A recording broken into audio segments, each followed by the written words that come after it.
오늘도 맛있는 동네로 떠나봅니다.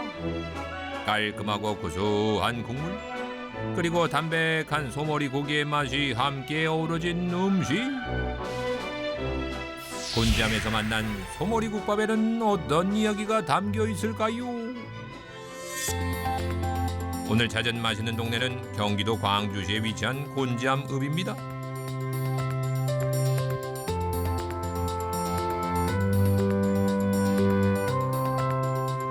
아우 진짜 저도 전국 여기저기 많이 가봤습니다만은 인위적으로 만들 수는 없는 상황이고 바위 안에 완전히 들었는데 문경 세제를 넘어서 충주를 거쳐서 광주 이천을 거치면은 바로 한양으로 연결한다. 지금 국도 3호선입니다. 그 길에 여관이 있었을 것이고 주막이 있었을 것이다.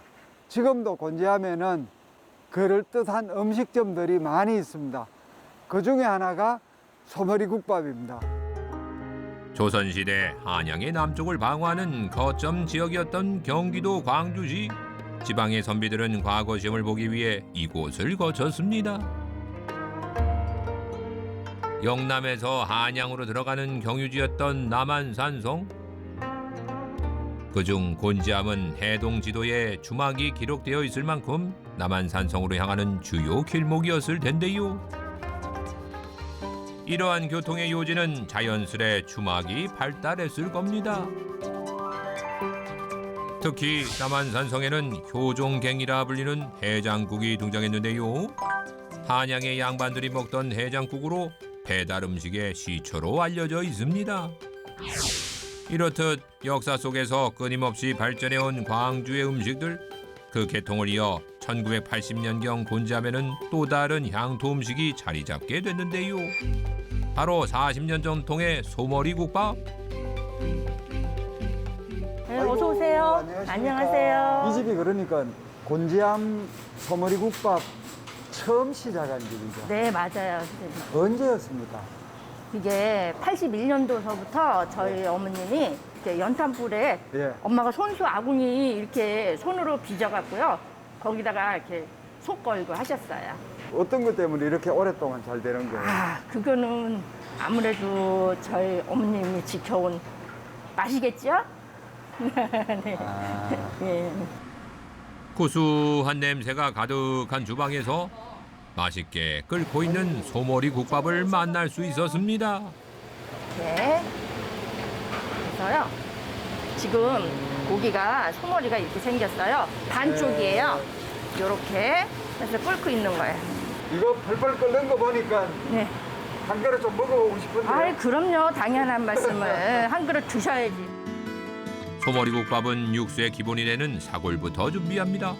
이때 전날 사용한 사골과 새 사골을 3대 7의 비율로 맞추는데요.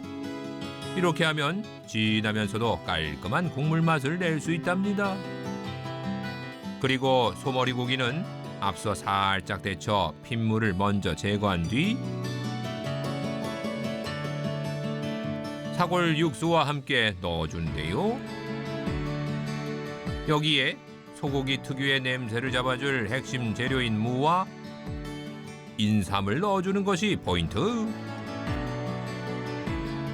끝으로 7시간 이상 정성으로 푹 끓여주면 됩니다. 서민들의 허기진 배를 달래주던 음식, 뜨끈한 국물 한 모금에 몸을 녹이던 추억의 그 맛. 구수한 향과 맛이 살아있는 소머리국밥 완성입니다. 고기가 이렇게 바라보면은 굉장히 이거 맛있겠다, 부드럽겠다 하는 느낌이 아주 자연스럽게 듭니다. 처음부터 소금 넣는 분들 계시는데 그러지 말고 처음에는 소금도 없는 맛으로 국물을 입에 넣어 보시라. 국물만 먹어보면은 이 집 국물의 내공을 누구나 느낄 수 있습니다. 그러고 나서 본인의 성미에 따라서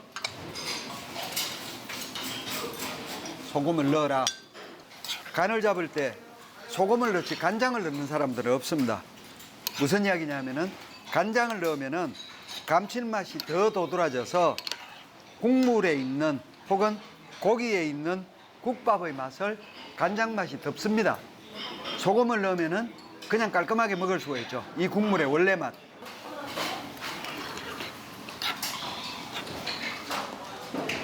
참 고마운 맛입니다. 그렇게 비싸지 않으면서 소고기, 살코기 중에서도 굉장히 달고 맛있는 부분으로 탕을 끓여서 국을 끓여서 이렇게 맛있게 먹도록 해줬으니까 굉장히 고마운 맛이죠. 그러면 소머리 국밥은, 소대가리 국밥은 어떤 거냐? 넓은 의미에서는 설렁탕입니다. 곰탕하고 설렁탕하고 혼란스러워 하시는데, 곰탕은 양반들이 먹던 방가의 음식이고 설렁탕은 서민이 먹던 음식입니다. 곰탕은 양지나 사태 등 살코기를 구워 국물을 내는 음식으로 주로 제사상에 올리거나 손님에게 내어주던 양반가의 음식입니다. 반면 서민들은 도축 후 남은 뼈와 일부의 살코기를 함께 삶아 설렁탕으로 먹었는데요. 사골에서 우러난 뽀얀 국물이 설렁탕의 특징. 결국 사골을 사용해 국물을 우려내고 부속고기를 넣어 먹는 소머리 국밥도 비슷한 재료를 사용한다는 점에서 일종의 설렁탕이라고 할 수 있습니다. 국밥집이지만 사실은 이 소대가리, 소머리, 살코기 굉장히 맛있거든요. 상당수의 고기 마니아들이 짐승의 고기 중에서 생선도 마찬가지인데 제일 맛있는 부분이 이 볼살이라고 그럽니다. 볼에 붙어 있는 온폭 파인 부분에 있는 살, 이게 볼살입니다. 여러분이 드실 때는 볼살을 먼저 챙겨서 드시라. 이거 굉장히 맛있습니다.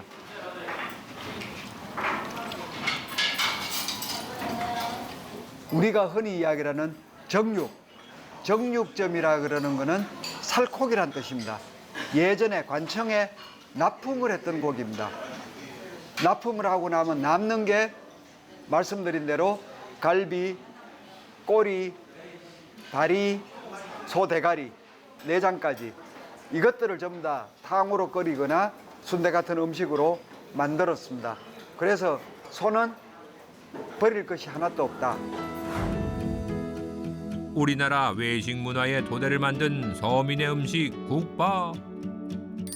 국밥은 국물을 낸다는 기본 바탕은 같지만 사용하는 부속고기와 재료에 따라 곰탕, 갈비탕, 설렁탕 등 그 이름도 만드는 방식도 다양하게 발전해 왔는데요. 그중에서도 소머리 국밥은 사골과 고기에 각종 영양소가 많아 보양식으로 즐겨 먹던 음식입니다. 흔히 음식을 이야기를 할 때 전통을 이야기를 합니다. 오래전에는 어떻게 먹었을까? 그대로 음식을 복원하는 거는 복원하는 역사학자들의 책임이고, 저는 복원보다는 그걸 바탕으로 해서 이렇게 발전하는 음식, 소머리뿐만이 아니고 사골도 넣고 보면 인삼도 들어가고 뭐 무도 큼직하게 썰어서 시원한 맛을 더하고, 그러면은 지금 우리 시대에 맞는 음식이 있다. 그런 음식으로 지금 진화하고 있다. 늘 말씀드리지만 한식은 진화 발전하는 힘이 강합니다. 그게 한식입니다. 맛과 영양까지 듬뿍 담긴 푸짐한 한 그릇. 본점에서 만난 소머리 국밥이었습니다.